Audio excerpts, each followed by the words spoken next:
एक नगर में एक व्यक्ति रहता था जो सदैव दुखी महसूस करता था। उसकी अपार समस्याएं उसे धारणता निराश कर देती थी। ऐसे हालत में उसे धीरे धीरे लगने लगा कि सभी लोग उसके बराबर में दुखी ही होते हैं और उसकी समस्याओं का कोई अन्य उपाय नहीं है। उसकी बातें सुनने की इच्छा किसी के बदलने नहीं थी, क्योंकि वह हमेशा नकारात्मक भाषा में बातें किया करता था। ऐसी वजह से वह और भी परेशान हो जाता था कि उसकी बातों का कोई सुनने वाला नहीं है।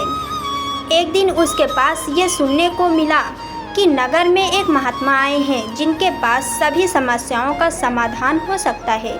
उसने तत्व सत्य पाने का निश्चयता से निर्माण लिया और महात्मा के पास पहुंचा। यहाँ तक कि वह महात्मा के साथ एक काफिला भी चल रहा था जिसमें कई ऊँट भी शामिल थे। उस व्यक्ति से महात्मा से कहा, हे प्रभु, मैं एक समस्या का निवारण करता हूँ तो दूसरी खड़ी हो जाती है, उपाय बताओ कृपया।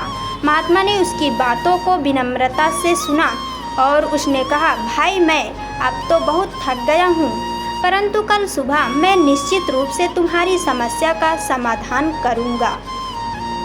इस दौरान तुम मेरी एक सहायता कार्य कर सकते हो। मेरे ऊँटों की देखभाल करने वाला आदमी बीमार हो गया है, कृपया आज रात तुम उनकी देखभाल कर देना। सभी ऊँटों को आराम से बैठने दो, तब तुम आराम से सो जाना। मैं कल सुबह तुमसे बात करूँगा। अगले दिन महात्मा ने उस आदमी को बुलाया।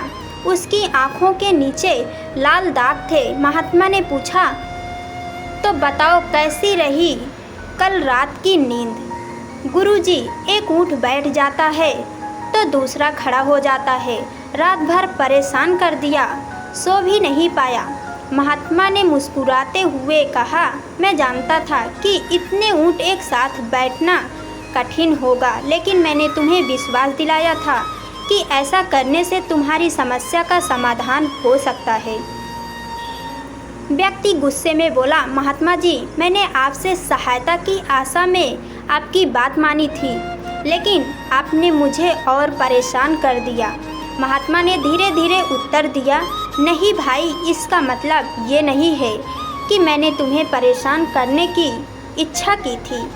ये एक उपदेश है कि हम सभी के जीवन में समस्याएं आती रहेगी, लेकिन हमें उनका सामना करने के तरीके सीखने की आवश्यकता है। बिना समस्याओं के हमारा विकास संभव नहीं है और हमें समस्याओं का समाधान ढूंढने के बजाय उनका सामना करने की कला सीखनी चाहिए। जीवन में परेशानियां और चुनौतियां रोज आएंगी और आपको अपने मन को मजबूत करना होगा।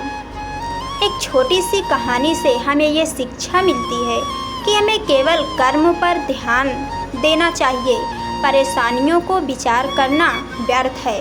छोटी सी प्रेरणा कहानी सिखाती है कि जीवन में ज़्यादा परेशानियों के बारे में विचार ना करो, ना ही तो जीवन भर दुख लाल बन जाओगे।